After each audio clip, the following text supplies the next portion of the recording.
앞에 것도 가면 귀찮으니까 60년대 몇 개만 저기 아파트가 정부 주도로 들어옵니다. 이렇게 저기 참 재밌는 것 같습니다. 우리나라 앞으로 쭉 말씀드릴 텐데 해방 이후에 한국의 문화, 역사, 건축, 디자인, 건축 모든 게 다 이렇게 정부가 다 주도합니다. 참 재밌는 경우인데요. 독재 정부라서 가능한 것 같습니다.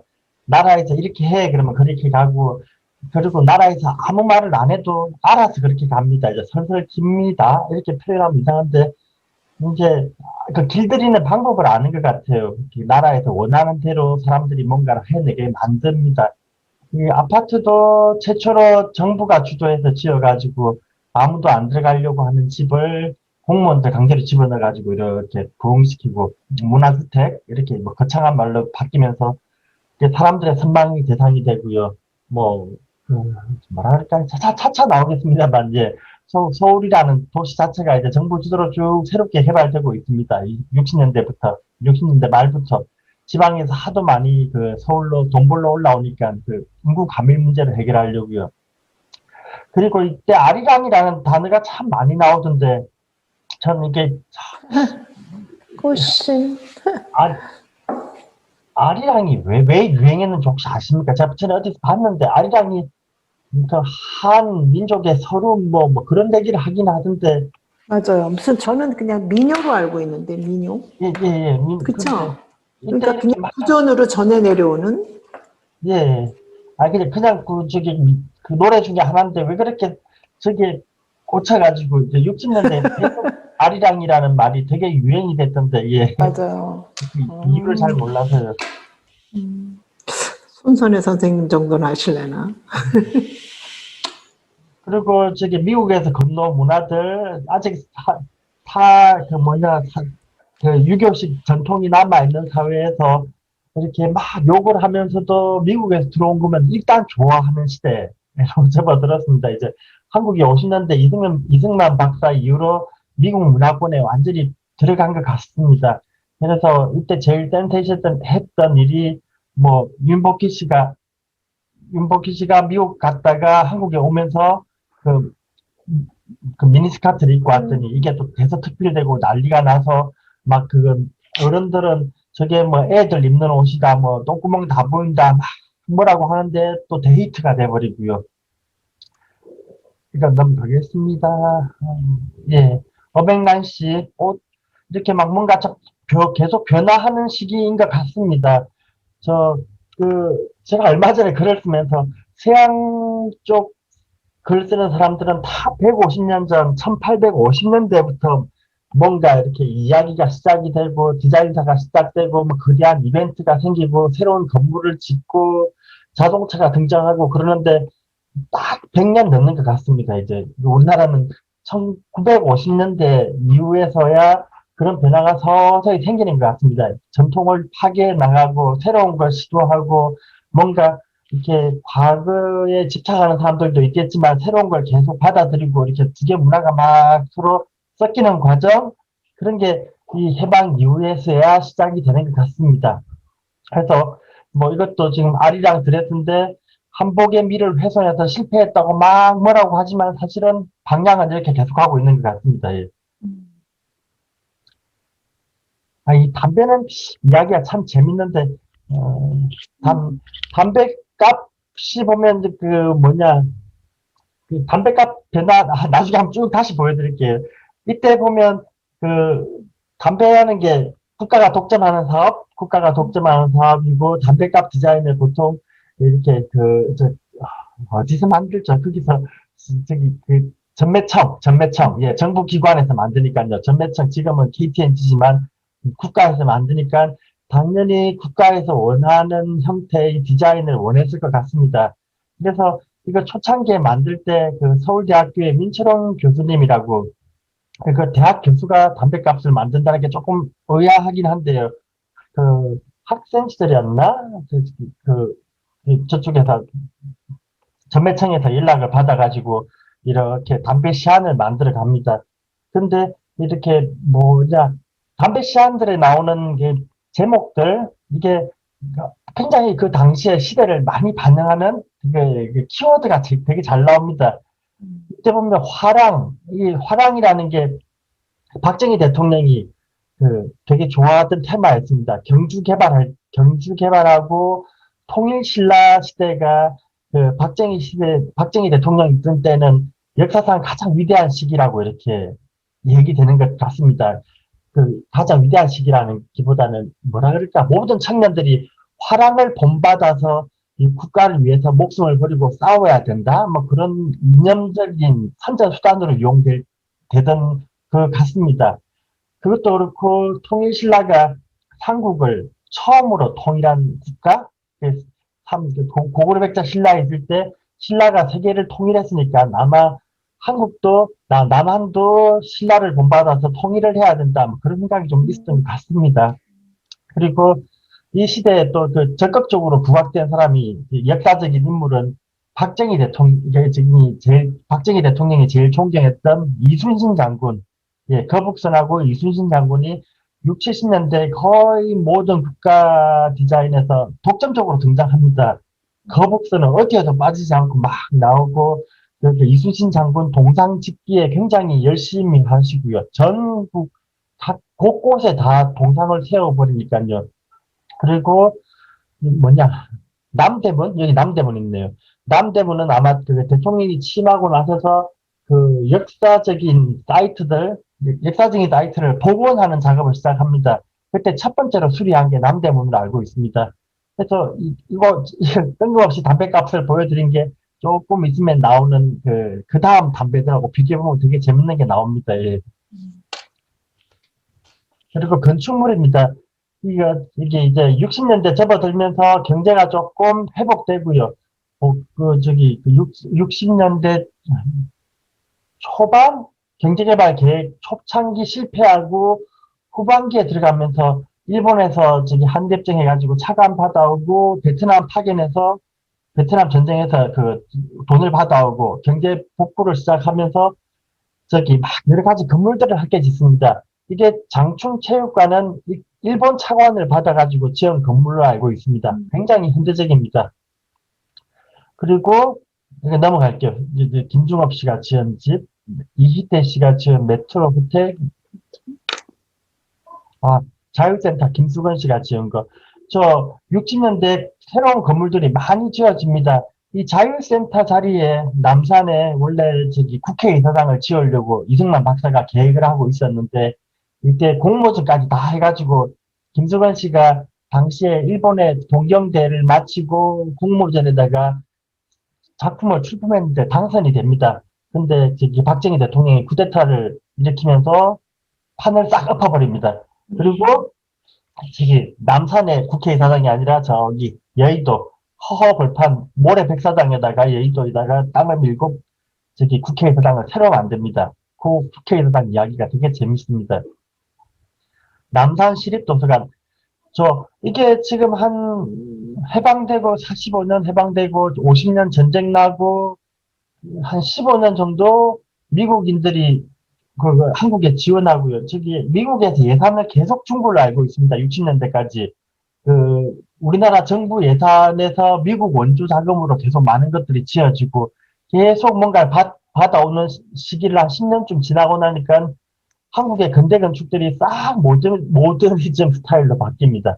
모더니즘 스타일요. 이분은 일본에서 배워서 그럴 수도 있습니다만, 이 짧은 시기, 한 10년 사이에 건축 양식이 완전히 바뀌어버립니다. 김중업 씨가 당연히 프랑스에서 배우고 왔으니까 근대 건축을 지을 수 있고요. 이 건물 되게 재밌습니다. 아까 제가 대충 넘어갔는데, 보시면 여기 스카레가 있습니다. 스카레. 목조 건물. 절에 가면은 나무로 이렇게 맞아. 가로 세로 공포 올리는 거, 그런 걸 이 시대 60년대 70년대 지나면서 건축가들이 굉장히 강박적입니다. 이렇게 너무 시대가 갑자기 바뀌니까요. 전통 건축이 확 사라지고 서양식 건축이 밀려오고 전통적인 조형 양식들이 다 없어지고 서양걸로 다 바뀌니까 뭔가 한국적인 걸 해야 되겠다는 생각을 했었나 봅니다. 이때부터 끊임없이 뭔가 한국적인 거, 이게 건축가들의 계속 머릿속에 남아있는 테마입니다. 이분도 콘크리트 건물을 지으면서 뭔가 한국적인 걸 하기 위해서 이렇게 색깔을 집어넣습니다. 아까 넘어갔던 석관동 집도, 예, 이 기와 지붕 같은 모양을 주려고 시어자 글자 모양에다가 기와 지붕 같은 느낌을 주고 있습니다. 굉장히 모던한 건축을 하시는 분인데 전통적인 건 항상 어딘가 60년대 이후로 지어지는 건물들에 다 하나씩 남아 있습니다. 예.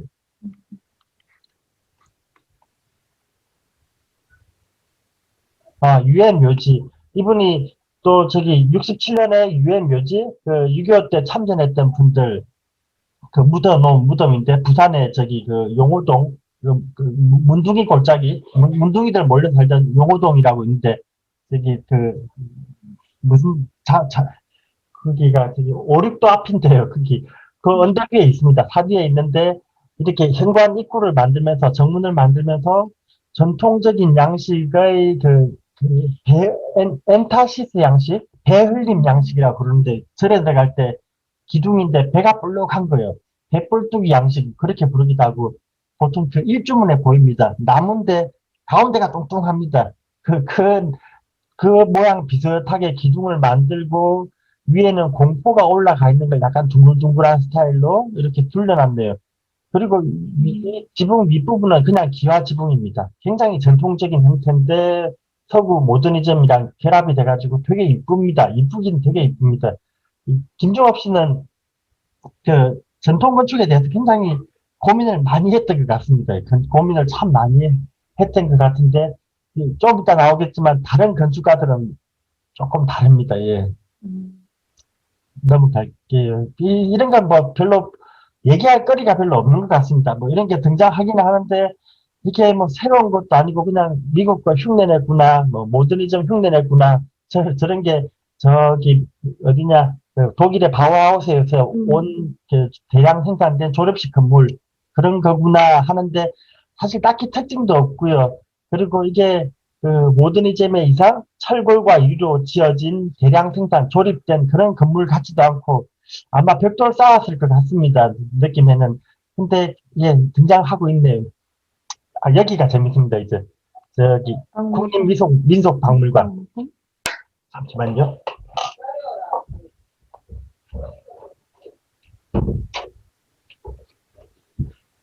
예, 68년쯤 되면 이제 이걸 뭐라고 하더라? 그 사업 이름을 민족정기사업인가? 아, 이름도 다 까먹었네요.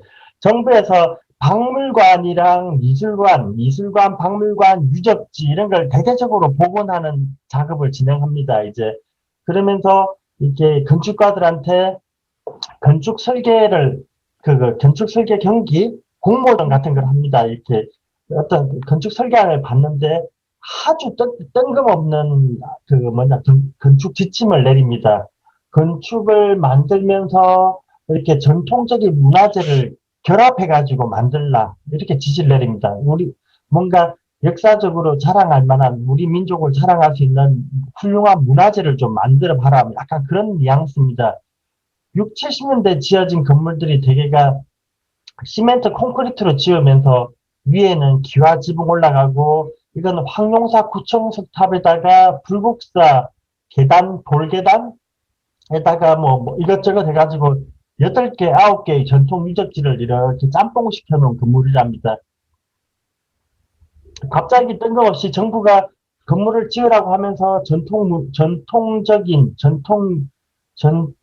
건축물의 형태를 따와서 지어라. 이게 조금 이해가 안 되는데요. 이거 말씀을 좀 드릴게요. 이게 써놨구나.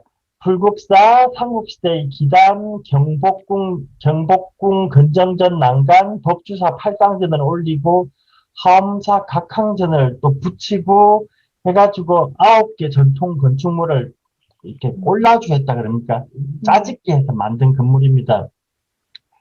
이걸 설명하려면 여기도 같이 지어진 건물이네요. 지금 집을 짓긴 짓되 콘크리트로 짓지만 저기 기와지붕 전통적인 기와지붕을 올립니다. 그리고 심지어는 화장실 지을 때도 다 기와지붕을 올립니다. 대신에 이런 걸 지을 때는 저기 다 있는데 이게 단청만 빠집니다. 단청. 단청을 대통령이 그렇게 싫어하셨다고 하더라고요. 대통령이 싫어해서 단청은 뺐고, 얘는 있나? 있는 것 같기도 하고, 이거는 뭐죠? 어디를 붙여온 거더라? 까먹었습니다. 이제, 요거부터 먼저 말씀을 드릴게요. 그러니까 제가 이 건축 모양이 너무 재밌어가지고 짧게 글을 하나 썼었습니다. 논문에다가. 6, 70년대를 지나면서 한국에 지어지는 거의 모든 건물들은 이런 식입니다. 이게 정부가 발주하는 건 기와 지붕에다가 큰 콘크리트 건물에다가 기와 지붕을 예쁘게 씌워 넣습니다. 그리고 여기에 단청에는 단청을 빼버립니다. 이렇게. 그리고 여기다가 뭘 칠하냐면 베이지 색깔, 계란 색깔 그걸 칠합니다. 그렇게 했던 이유가 뭐냐면 이게 아마 군부가 뜬금없이 저기 군인 정부가 갑자기 이런 걸 요구한 건 아니라 아마 저기 대통령이 일본에 가서 배워 오신 것 같습니다.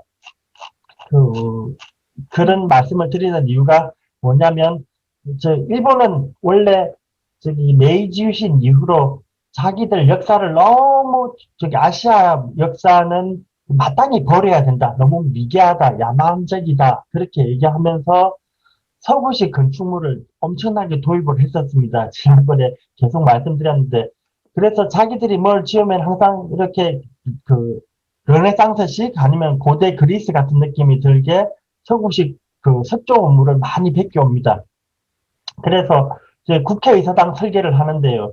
당연히 이렇게 합니다. 또 이제 서구식 건축물, 뭐 어디 영국의 궁전 같기도 하고 그리스 궁전 같기도 하고 이 기둥을 쭉 세우고 위에 박공이라 그러는데 박공 이렇게 세모 지붕을 올리고 아니면 이런 거 아니면 도움을 올리거나 뭐 그런 식으로 했었습니다.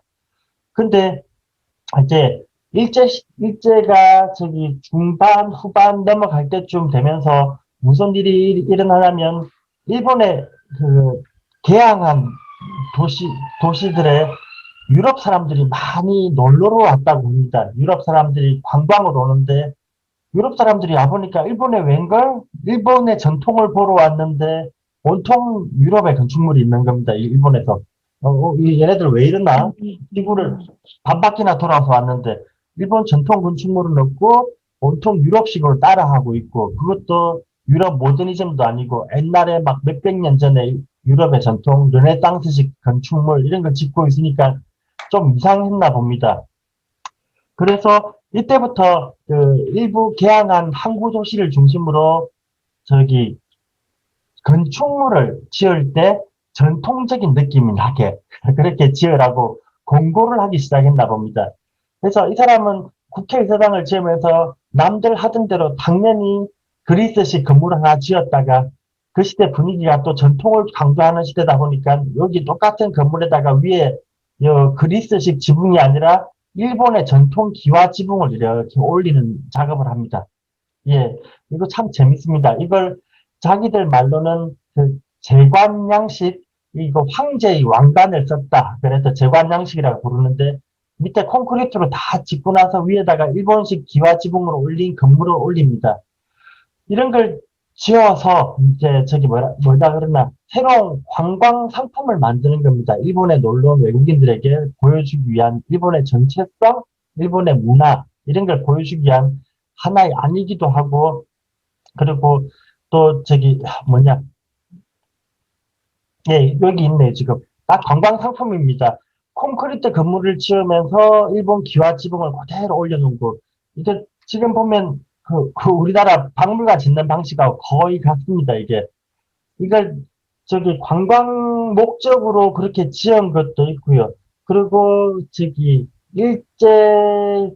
이따 전쟁이 일어났을 때, 미군들이 이렇게 폭격을 합니다, 폭격을. 폭격을 하는데, 그 폭격을 대비해서 건물을 지을 때, 위에 기와 지붕을 올려놓으면, 전통 문화재 같은 느낌이 드니까, 폭격을 안 맞을 수 있다고 생각을 한 것 같아요.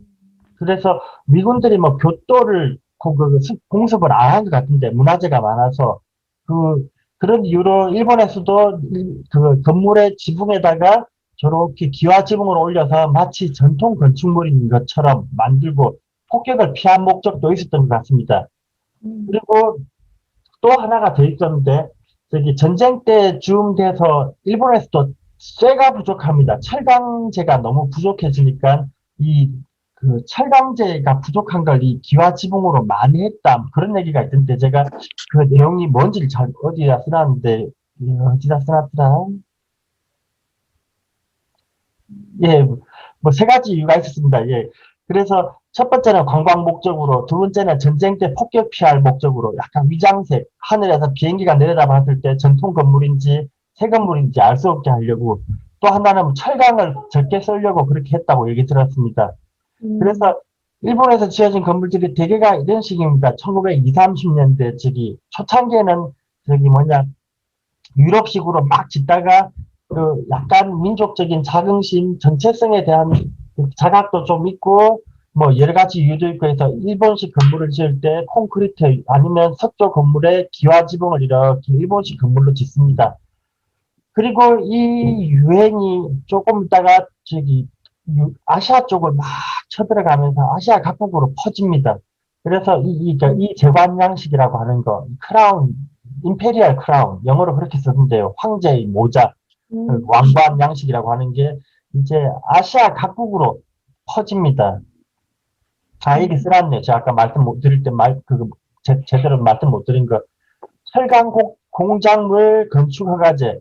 전쟁 때가 되니까 탱크 만들고 비행기 만들고 총 만드느라고 쇠가 부족해져서 이제 군사 목적이 아닌 경우에는 쇠를 쓸 수 없게, 많이 쓸 수 없게 만들어서 저기, 이거 아니네. 이게 아니네.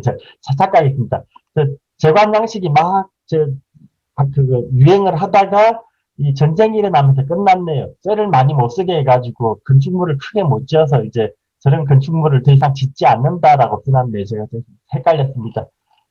넘어갈게요. 여기 보시면 이제 만주 모습입니다. 만주. 하고 이쪽은 대만입니다. 일본의 식민 지배를 받았던 나라들 혹은 저기 그 괴뢰국, 만주국을 건설할 때 얘네들이 이제 일본에서 한번 만들어 봤던 제관 양식들이 굉장히 본격적으로 나옵니다. 이때 만주라는 나라는 만주국은 신생 독립국가 그 중국에서 청일전쟁, 그러니까 중국이랑 전쟁을 하고 이겨서 뺏은 땅에다가 새로운 괴뢰 국가를 만들고 일본이 야심차게 아주 근대식으로 새로운 건물을 많이 올리는데요. 이때 지어진 건물들이 대개가 다 그 거대한 기와 지붕이 있고 아래는 그 콘크리트 건물인데 또 이 정체를 알 수 없는 기둥들이 있고 막 여러 가지가 막 짬뽕이 됩니다. 여기는 대만입니다. 대만의 국립박물관인 것 같은데 1939년 같은 시기에 지어졌네요. 일본이 가서 지어놓은 건물들이 일제 후기에 이렇게 콘크리트 건물에 기와 지붕을 올립니다. 요 시기쯤에 박정희 대통령이 만주에 가서 만주 사관학교를 다니신 걸로 알고 있습니다. 그래서 새롭게 새로운 국가를 건설하는 모습, 그 메이지 유신할 때처럼 새로운 국가를 건설하면서 국민들을 동원하고 새로운 건물을 올릴 때 막 콘크리트에다가 기아 지붕 양식을 올려가지고 굉장히 웅장하게 짓는 거, 이런 걸 많이 보셨던 것 같아요. 그래서 여기서 영감을 받은 것 같은데, 저기 60년대, 70년대 국가에서 문화재 보수, 여기 있구나. 문화재 보수 정화 사업. 이걸 하면서 새로 짓는 건물은 이제 발주할 때 전통 건축물을 차용해라 하는 설계 설계 지침을 내립니다. 그래서 기존의 건축가들은 이런 거 한 번도 안 해봤는데 나라에서 하라고 하니까 일단 갖다 놓습니다. 그리고 이때는 건축가의 자율, 저작권 이런 개념 없이 그냥 군인들이 이렇게 하라면 이렇게 하고 저렇게 하라면 저렇게 하는 시대니까 예, 이거저거 짜집게 해가지고 나라에서 마음에 들 때까지 이렇게 조합을 해줍니다. 그래서 속은 콘크리트 시멘트인데 겉은 나무 건축물 같이 만들고 그 위에다가 기와 지붕 씌우고 이렇게 저렇게 막 짜집게 해가지고 집을 지어 놓으면 이 민속박물관, 옛날에 중앙박물관 지을 때 대통령이 오셔서 그렇게 기뻐했다고 합니다. 이제 우리도 역사적인 유물을, 전통 건축을 하나 가졌구나 하면서 되게 기뻐하셨다고 합니다. 그럼 이때, 선생님, 예, 이게, 그럼 이 스타일이 일본에서 제일 먼저 시작한 거라는 거죠? 예, 예. 이게 어디에도 없는 양식이니까요, 이게. 근데 이게 중국에 가도 있더라고요. 그러면 일본이 먼저, 그 다음에 중국이, 그 다음에 우리나라, 이렇게 되나요? 일본에서 일제시대 때 퍼진 것 같은데요. 이런 어. 느낌의 그 건축들이. 중국도 가니까 다 이렇게 돼 있더라고요. 그래서 그, 깜짝 놀랐어요. 책, 저도 몇 개 본 것 같은데. 네. 중국은 그래서 왜 모르겠습니다, 그렇게 저도. 지었을까? 저는 그렇게 생각했었는데. 만주는 확실히 맞는데, 대만도 그렇고요. 근데, 대만도 많죠. 예, 네. 예. 근데 중국 본토는 잘 모르겠습니다. 네. 중국은 약간 대만은 약간 우쪽 이런 모양이 많고, 또 하얀 거를 이렇게 한 거는 그 중국에 엄청 많더라고요. 예. 그러면 근데 일본이 먼저 가지고. 확실한 건 네, 일본이 먼저 아, 시작한 것 같고요. 그때 화혼양제, 서구의 기술과 일본의 정신을 결합한다. 뭐 그런 음, 말을 되게 많이 했던 걸로 알고 있습니다. 뭐 우리도 그런 말 많이 했던 것 같은데요. 동도서기, 동양의 도와 서양의 기술을 결합한다. 음, 도합하더니 그런 말 많이 했는데 건축에서 그게 실현된 사례입니다. 음, 근데 이거 나쁘다 좋다 그런 말은 할 수 없는데 일본 내에서는 저런 건축물을 되게 비판을 많이 합니다. 이게 파시즘 양식이다 그렇게 얘기합니다. 파시즘 양식이라는 게 그 일제 말기에 일제가 사실은 그 파시즘 국가니까요. 그 군인을 중심으로 해서 똘똘 뭉쳐서 뭐라 그럽니까? 약간 또라이 같지 않습니까?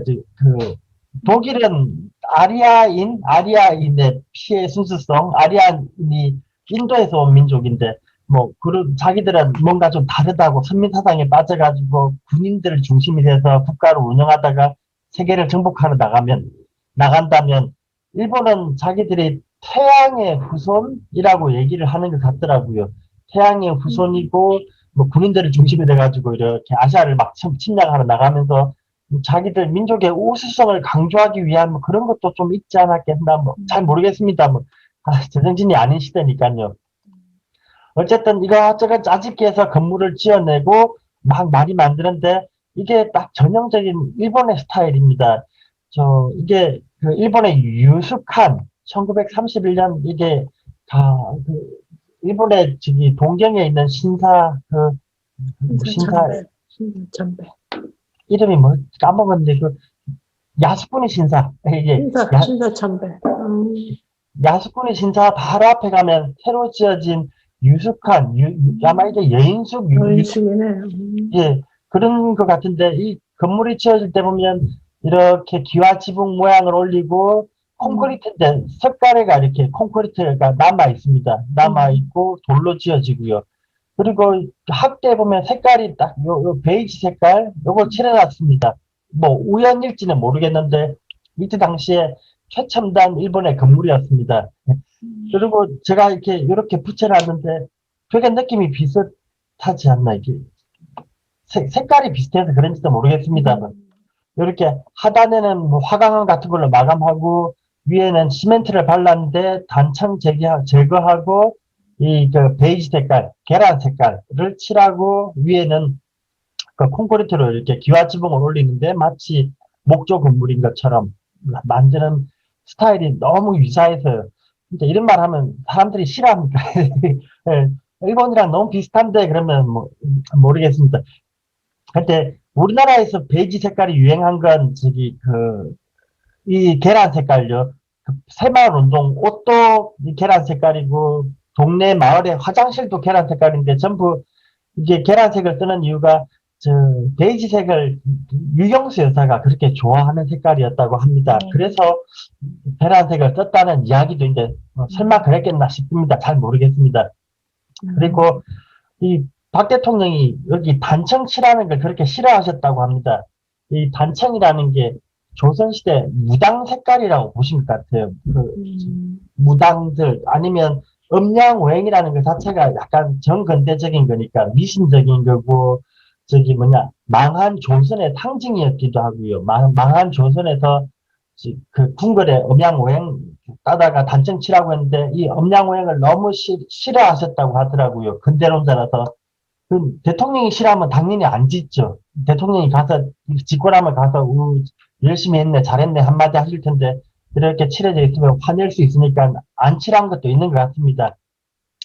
여기 어린이회관은 유경수 여사가 지은 건물인데 딱 전형적으로 그런 느낌이 들어오네요, 지금.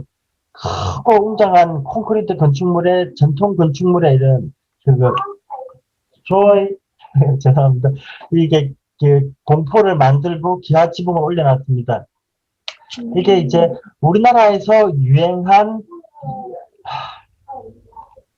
그 한국적 건축이라고 부르는데 그때 당시에 이게 어디서 왔는지 대부분 다 모르고 그냥 이 시대에 지어졌나 보다 그렇게만 생각하는데 본류는 일본에서 왔다 그 말씀을 드리고 있는 겁니다. 지금 되게 느낌이 비슷하거든요.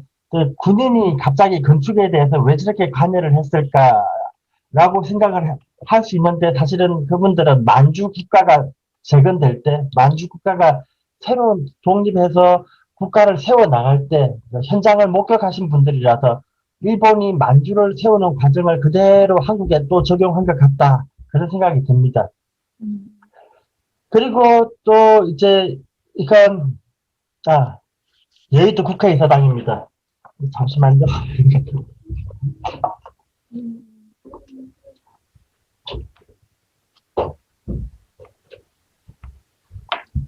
저희 애기들이 지금 코로나 때문에 일찍 들어와가지고 좀 자꾸 뒤에서 떠들어가지고요. 아이고, 괜찮습니다. 즐거운 소리입니다.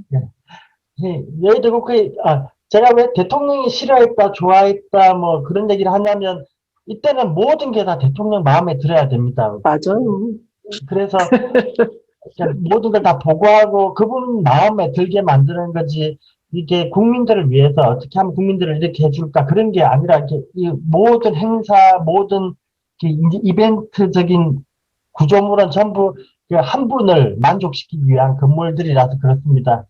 이것도 이제 아까 남산에 지으려고 했던 국회의사당이 그 박정희 대통령 집권하고 무산되고 여의도에다가 국회의사당을 짓는데 건축가 말을 하나도 안 들어주는 겁니다. 그래서 기성 건축가들, 기존에 일하던 건축가들은 거의 참여하지 않고 이름 없는 건축가들이 이제 많이 들어옵니다. 그리고 또 건축가 한 명이 아니라 건축가가 대여섯 명이 우르르 붙어가지고 이렇게 다 같이 작업을 합니다. 이게 그 건축가는 그냥 국가에서 쓰는 약간의 그 머슴 같은 역할, 예술가들은 그런 느낌이 좀 있습니다. 그래서 처음에 이제 안을 내놨는데 처음 안은 이 지붕이 없습니다. 이 돔이 없고 더 낮고 납작합니다. 납작한데 정부에서 누가 나와가지고 국민이 나와가지고 중앙청보다 더 높게 지어라라고 지시를 했답니다. 중앙청이 조선 총독부 건물요. 경복궁 앞에 있는 거. 그게 5층이었나 봅니다. 그래서 한 층을 더 높입니다.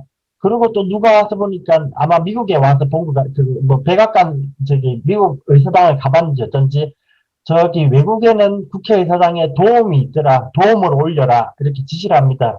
그러니까 건축가들이, 많은 수의 건축가들이, 나는 못하겠다. 그러고 빠져버리고요. 중간에 잔소리를 하도 많이 하니까. 그리고 이제 남아있는 몇 명들은 정부에서 시킨 대로 합니다. 근데 도움을 올리니까 이 큰 건물에 도움이 좀 애매하고 근대식 건물이라서 좀 안 맞습니다. 근데 도움을 올려야 되는데 이 군사정부, 이 정권에서는 이때 당시에 뭔가 굉장히 아시아에서 발전된 앞서 나가는 그런 인상을 주고 싶었나 봅니다.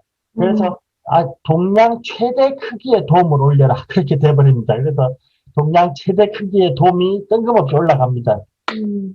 그리고 올라가고 여기에 24개의 기둥이 붙는데 이 기둥은 전부 장식적으로 붙은 겁니다. 이 건물을 지지하는 기둥이 아니라 그냥 이렇게 장식적으로, 왜 기둥이 쓰여 있는지는 잘 모르겠습니다. 그냥 서양에서 큰 궁전, 큰 건물들, 큰 의사당 이런 데는 저런 칼럼들, 기둥들이 쭉쭉 서 있으니까 따라한 것 같습니다. 그리고 이 건축을 담당했던 사람들은 이 작업이 끝나고 나서 자기 포트폴리오에서 국회의사당 내가 했어요라고 하지 않습니다. 창피해가지고요. 다 그냥 군인들이 시키는 대로 만들어준 겁니다. 그래서 정체불명의 동양 최대 규모의 국회의사당이 최대 규모의 도움을 올리고 막 이렇게 서 있습니다. 그리고 요 앞에 있는 이 해태상은 지난주에 말씀드렸던 이순석이라는 분이 와서 또 돌 조각을 하고, 당대 유명한 조각가들은 여기 와서 조각도 하고, 뭐도 만들고 다 이렇게 정부에서 그 콩고물이 떨어지는 작업, 그런 걸 합니다. 말을 안 들을 수가 없습니다. 60년대, 70년대 가난한 나라에서 예술가가 살아가기 위해서 가장 큰 프로젝트를 발주해 주는 데가 정부니까 그냥 정부가 원하는 대로 다 해주고 만들어 달라는 방향대로 만들어주고 그리고 본인이 알아서 국가가 기뻐할 만한 걸 먼저 만들어서 갖다 바치기도 하고 그게 전혀 반대가 없습니다. 제가 서구 역사를 계속 말씀드리면서 모더니즘이라는 건 전통을 파괴하고 질서에 반하는 권위에 도전하고 이렇게 뒤집어 엎는 전복하는 역할, 아방가르드들의 역할이 그런 거라고 했는데 이 한국에서는 이제 근대적인 건축물이 등장하고 있긴 합니다만 이건 껍데기만 그냥 근대 건축입니다. 서양에서 발전한 기술로서 근대적인 건축물이지 그 만드는 방식은 여전히 권위에 복종하고 여기에 단청 안 칠하고 뭐 조각 안 했다 뿐이지 그냥 그대로 권위주의를 상징하기 위해서 한국 정부에 충성하기 위해서 만들어진 건물이라고 봐야 맞는 것 같습니다. 네, 이런 건 넘어가겠습니다. 세종대왕기념관. 이게 또 당시 동양 최대 높이의 남산 서울타워를 올렸습니다. 저는 이게 참 대단한 것 같은데, 그냥, 이게 마음에 들고 좋습니다. 뭐, 방송 송신하려고 세운 것 같긴 한데, 이거는 스타일도 안 타고, 그냥 동양 최대로 지어라. 그러니까 최대로 지은 것 같습니다. 69년이네요. 이제 서울 그러면 전부 다 이 서울타워를 기억하는 것 같더라고요.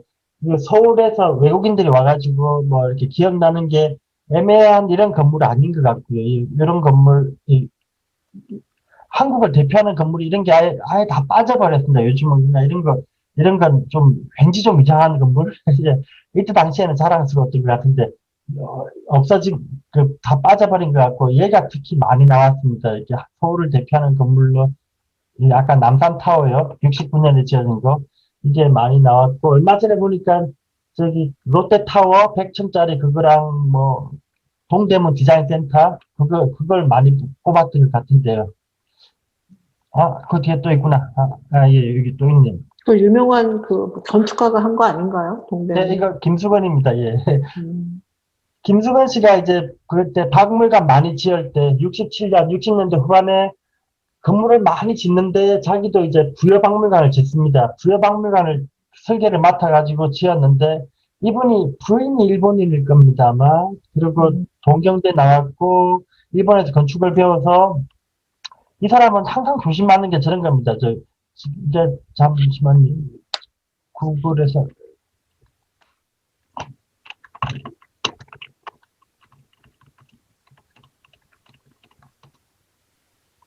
여기 있습니다. 잘 나온 사진 있네요. 큰 사진 없나? 그냥 이렇게 보겠습니다. 이분이 이제 67년에 이제 정부가 박물관 만드니까 본인도 건물을 짓습니다. 근데 이때 당시에 분위기가 박정희 대통령이 약간 정통성이 없는 분이지 않습니까? 본인은 쿠데타가 끝나서 나라가 안정되면 정권을 이양하겠다, 민주적으로 이양하겠다고 그래놓고 본인이 그냥 대통령이 돼버리고 20년을 장기 독재합니다.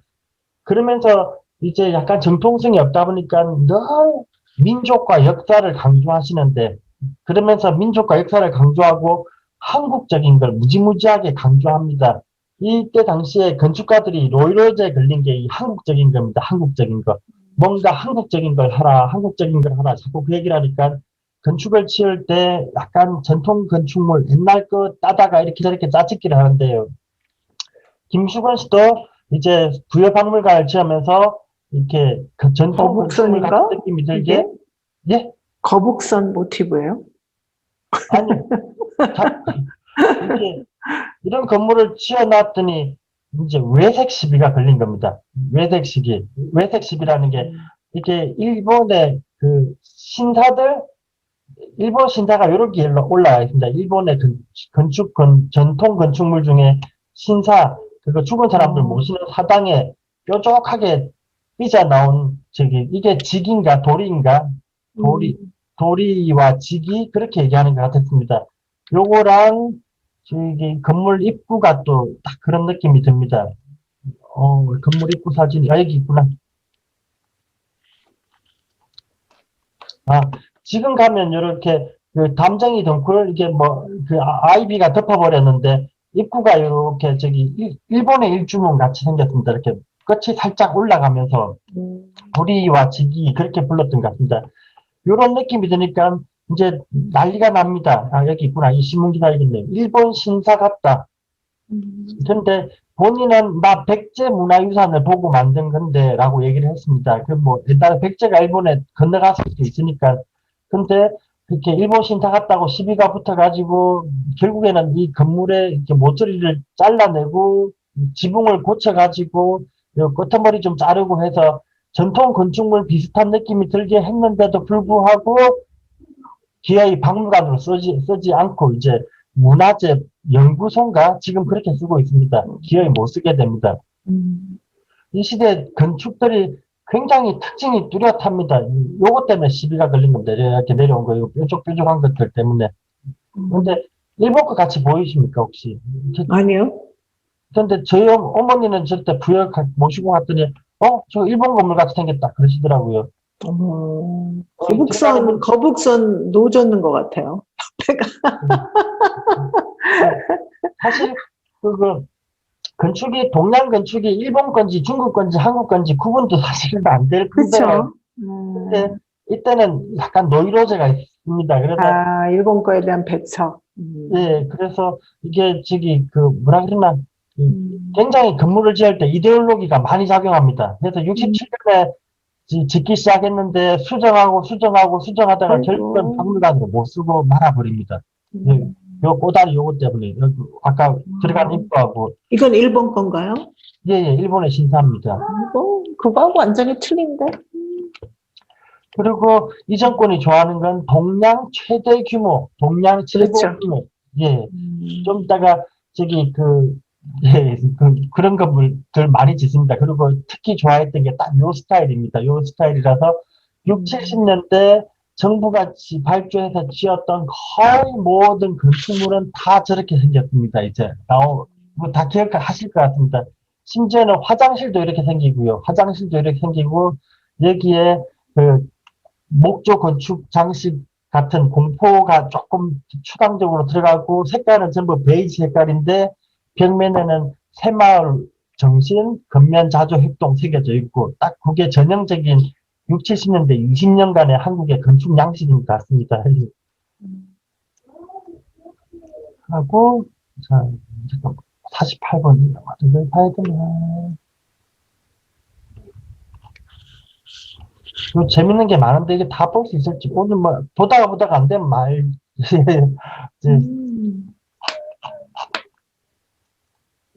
70년대 바로 넘어가면 되나 모르겠네요. 이런 옷을 입은 적 있으시구나.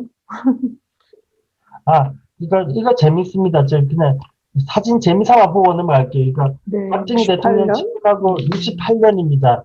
이제 주한미군으로 왔던 미살로프시라는 분이 칼라 사진을 많이 남겨놨는데 저는 이 사진 보면서 너무 재미있었습니다. 이렇게 68년에 조국이 건재화되고 잘 살 것 같지만 아직 이 사람 눈에는 미군 부대가 굉장히 외진데 가 있었던 것도 아니지 않습니까? 이렇게. 근데 이 사람이 나가서 본 풍경들을 이랬나 봅니다. 68년, 70년이니까 지금 딱 50년 된. 제가 11살 때는.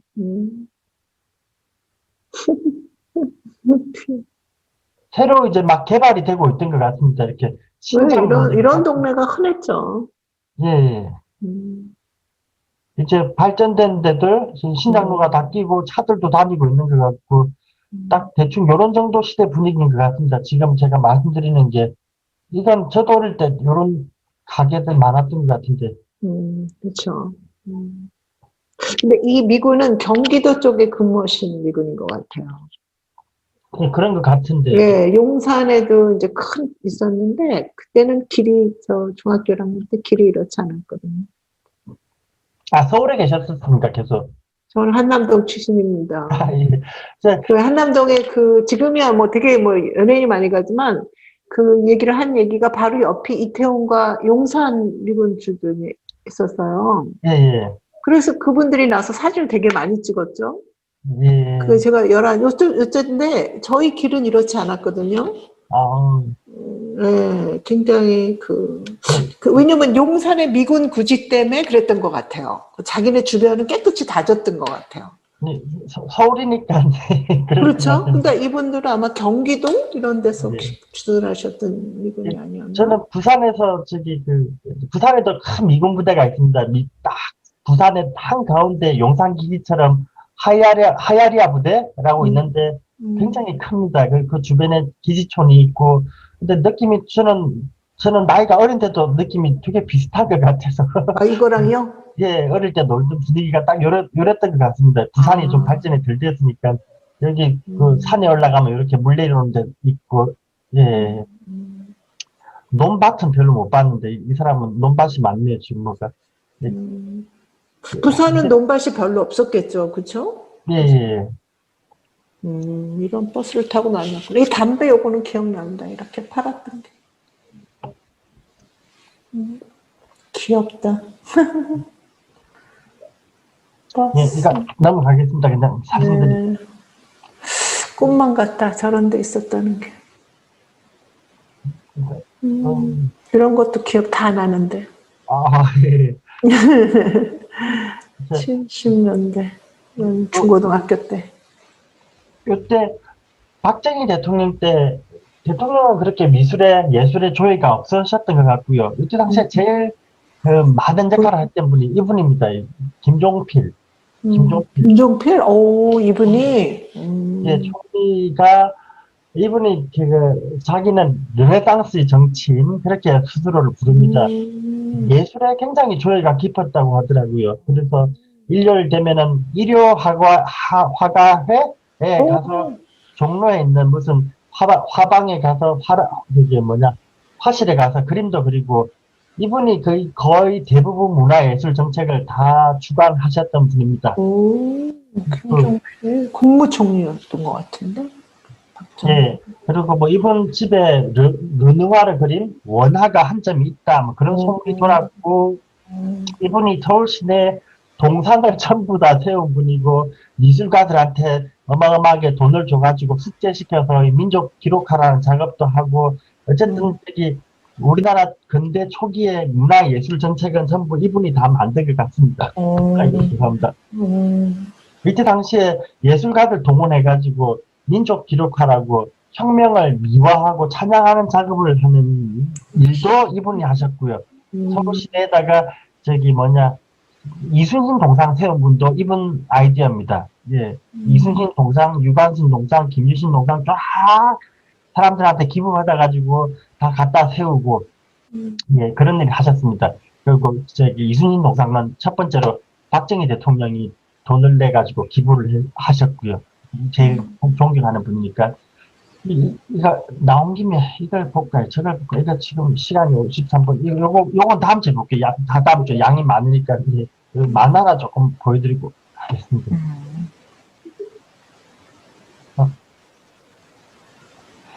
이제 처음부터 새마을 운동을 시작하신 건 아닌 것 같아요. 69년에, 68년에 경북 청도군을 지나가는데, 이 청도에서 사람들이 나와가지고 다 같이 일을 하고 있었답니다. 이때 당시에 대통령이 다닐 때는, 멀리 갈 때는 차를 타고 간 게 아니고 택배 열차를 타고 다니셨던 것 같더라고요. 요즘에 북한에서 김정은 중국 갈 때 막 택배 열차 타고 그러는 것처럼 기차를 타고 막 지나가는데 사람들이 다 같이 나와서 일을 하고 있으니까 기차를 태우고 내려가지고 뭐 하는 거냐 그랬더니 자기들 물 날리라는데 마을 사람들이 다 같이 일을 하고 있습니다. 그래서 그걸 보고 아이디어를 얻어가지고 이제 새마을 운동이라는 걸 시작하십니다. 이렇게 마을 공동체가 하나가 돼서 다 같이 일하는 운동을 하자. 그래서 이제 전국을 돌아다니면서 청도처럼 이제 다 마을 사람들이 나와서 마을을 깨끗이 하는 작업을 하자. 그래서 청도가 이제 70년에 새마을 운동의 발상지가 돼버립니다. 여기 가면 예, 새마을 운동 발상지 비석이 있었던 걸로 기억합니다. 예.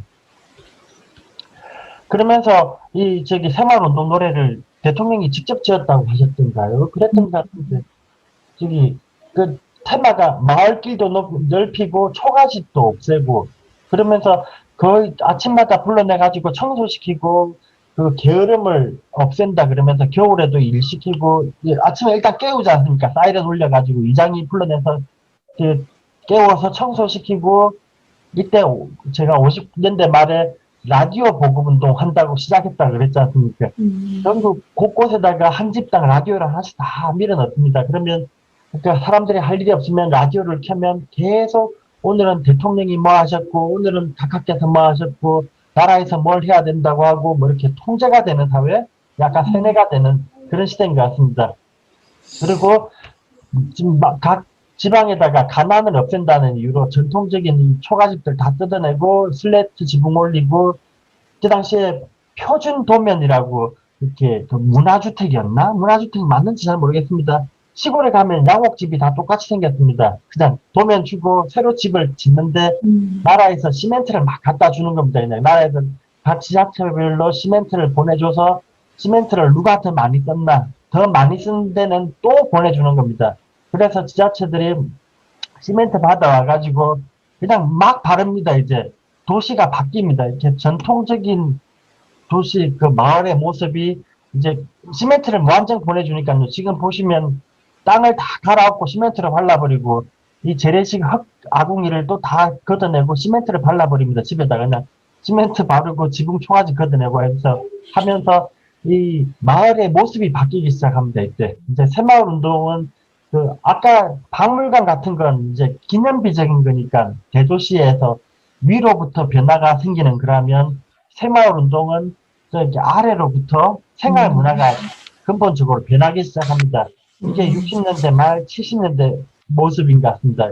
한국이 근대화되어 가는 과정이요. 그리고 모든 예술이나 문화가 이데올로기로 묶여 있는 거 이건 어쩔 수 없는 것 같습니다. 이때 당시에 뭐냐 이게 이승복 사건 이게 몇 년도죠? 이승복 사건이 68년이네요. 다 이즈음이네요.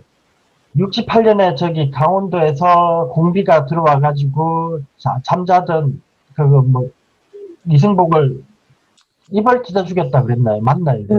그때 예. 그랬어요. 나는 공산당이 싫어요라고 얘기했다고 이걸 찢어 죽였다 그러면서 이걸 대서특필해가지고 저기 반공을 이렇게 상징하는 정치적인 그 상징물이 돼서 전국에 이제 이승복 어린이 동상 짓기가 이승복 어린이가 거의 이순신 동상만큼 많았던 걸로 알고 있습니다. 근데 나중에 밝혀진 바로는 이 사건이 진짜인지 소설인지 알 수 없다. 이렇게 죽기 전에 아기가 죽은 게 사실이 아니라는 게 아니라 죽기 전에 공산당이 싫어요라는 말을 했는지 안 했는지를 알 수 없는 겁니다. 이렇게 공비하고 애밖에 없고 애는 죽어버렸는데 이제 애가 그런 말을 했다는 건 예, 뭐 하여튼 이렇게 뭐 그럴 수도 있는 것 같습니다. 그래서 6, 70년대 이제 반공을 전적으로 국가의 국시 반공 이게 좀 재밌습니다. 국시라는 게 반공 이게 뭐 이념 대결의 시대니까 그럴 수도 있는 것 같습니다. 그 당시에 또 미국이 하도 메카시즘에 빠져 있는 시대라서 미국에 잘 보이기 위해서 그랬던 거일 수도 있는 것 같습니다. 그 미국이 인정을 안 해주면 박정희 대통령이 정권을 유지할 수 없으니까 미국이 좋아하는 반공을 열심히 해서 이렇게 그 동북아시아에서 반공 열심히 하는 국가로 남으려고 그랬던 것 같긴 합니다. 예, 6.25를 잊지 말자. 애들은 전부 포스터를 1년에 한 번씩 그리고 표를 1년에 한 번 더 했어요. 맨날 했어요. 너무 싫었어. 아우 정말 생각하기도 싫어. 제일 싫은 시간이야. 예, 웅변대회를 하고 반공 만화를 보고 예, 이게 참 재밌는 것 같습니다. 이게 근데 이런 게 20년이나 장기로 그럼요. 진행된다는 게 너무 신기한 것 같은데 그리고 또리 장군 이런 예, 게 있었구나. 박 대통령이 또 만화를 그렇게 싫어하셨습니다. 만화를 너무너무 싫어해가지고 뭐를 만화를 좋아하면서 어떻게? 예, 그거 뭐냐, 귀한 펄프를 낭비하는 원인이다. 아, 낭비라서. 예. 그래가지고 만화책을 어린이날에 남산에 모아가지고 불태우는 것도 어머나. 하고 그랬나? 만화를 없애버렸는데 그랬어. 그때 당시에 그 김창기 감독이 그 로버트 태권브이 만든 분이 저기 고민을 한 겁니다. 먹고는 살아야 되는데 나라에서 애들 만화도 안 보여주고 만화들 자꾸 불태우고 하니까 골치가 아파가지고 고민을 하다가 그 낸 아이디어가 뭐냐면 방공과 이순신과 로봇 70년대 이렇게 우리나라가 중화공업 육성 사업을 하면서 기계에 관심이 되게 많을 텐데요. 일본이 옛날에 그랬습니다. 이제 중화공업 육성할 때 아톰이 등장 만화영화가 나오면서 애들한테 맞아. 아톰. 로봇에 대한 기대감, 미래에 대한 환상 같은 걸 심어줬는데 맞아. 그때 그 중화공업 70년부터 시작했으니까 태권브이를 만들어냅니다. 김청기 감독이. 김청기 감독이 그거 만들 때 몸은 마징가를 베꼈는데 머리는 그 사무실이 광화문 앞에 있었는데 거기서 창밖 내다보다가 이순신 장군 동상을 보고 이순신 장군 투구를 거기다 씌웁니다. 태권브이한테. 그리고 태권도를 하고 그리고 그 로버트가 붉은 무리는 공산당이겠죠. 뭐 공산당을 때려잡는 빨간색. 로버트 만화를 만들었더니 정권 코드에 딱 맞아가지고 그 갑자기 정부에서 애들을 전부 강제 단체 관람 쭉 네. 데리고 와서 예 극장에서 보여줘 버리지 않습니까? 그래서 김천기가 대박이 나고 그 이후로 나오는 만화들이 이런 식입니다. 간첩 잡는 또리 장군 만화가 이게 타잔이지 않습니까? 이렇게 약간 맞아. 타잔 같은. 숲속에서 아아 하고 동물들 맞아요. 불러가지고 하는데 여기에 착한 수기 한복 입고 있는 수기가 나오고 붉은 돼지는 김일성이겠죠. 아마 김일성이 이렇게 여우들이랑 같이 혼자 막 이렇게 있다가 태권도로 싸워서 이기나요? 그리고 저기 끝에는 빛이 이렇게 태극기 안 되면서 돼지는 쥐가 돼서 막 도망가고 그랬던 것 같습니다. 맞죠? 그래요. 보셨을 것 같은데 아니십니까? 중학교 1학년 때 본 거, 중학교, 안 본 거 같은데요? 저는 봤는데. 보셨어요? 네, 어머, 저는 단체 어떡해? 관람 가서 보기는 봤습니다. 단체 관람? 제가 지금 11살 때였으니까 안 본 거 같아요.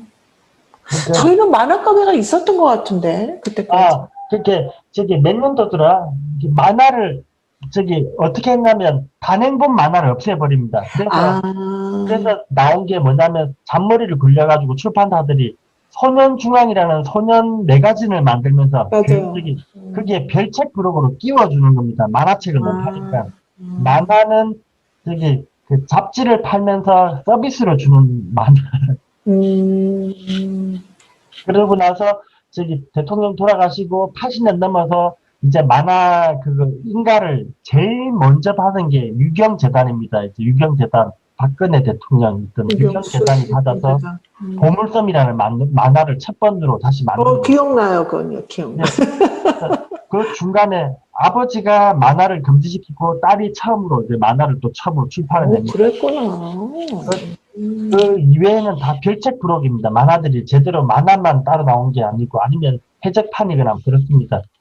그리고 또 다른 만화가들은 몇이냐 이게 먹고 살려고 이제 태권도 제가 지난주에 박정희 대통령 시대에 만들어진 전통 무술 이게 국가를 행정하는 이게 현대의 전통이라 그랬습니다.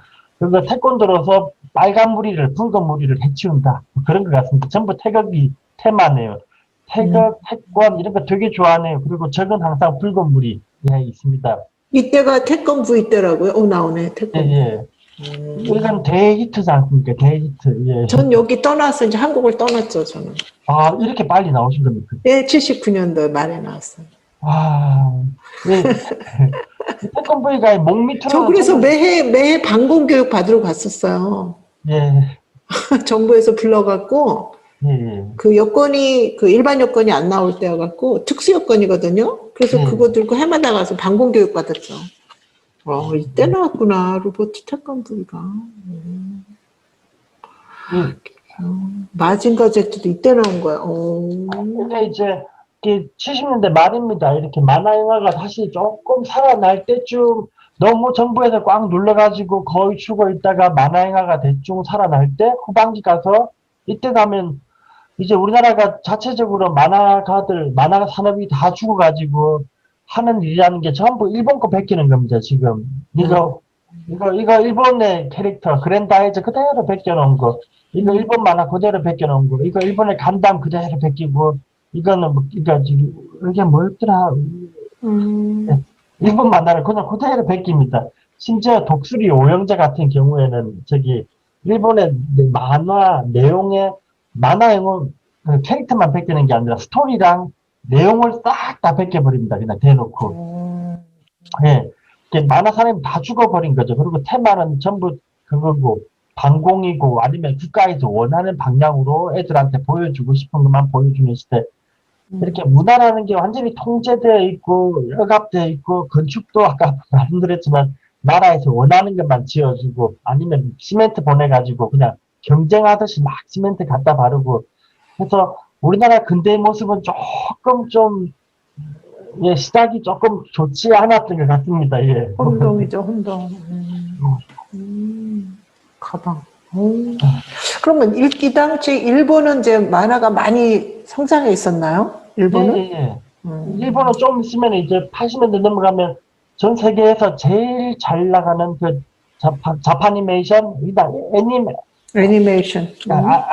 애니메라고 그냥 일본 만화는 독립돼 있지 않습니까? 일본 애니메이션은 전 세계에서 그냥 아주, 예, 굉장히 잘 나가지 않습니까? 그러니까 요즘 영국 그 청소년들이 그거를 배우고 싶어 하는 선수들이 엄청 많아요. 일본 가고 싶어 하는. 예. 배우러. 여기 만화방이 아니라 서점 가니까 일본 만화가 꽤 코너가 크던데요. 엄청 인기 많아요. 영국 다른 나라는 모르는데 여기 청소년들이 미국 대학을 가고 싶어 해요. 그 공부하러.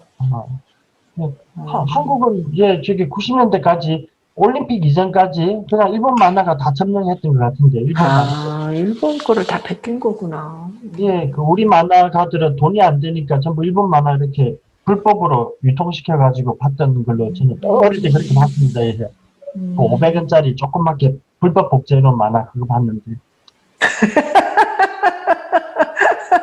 불법 보셨어요?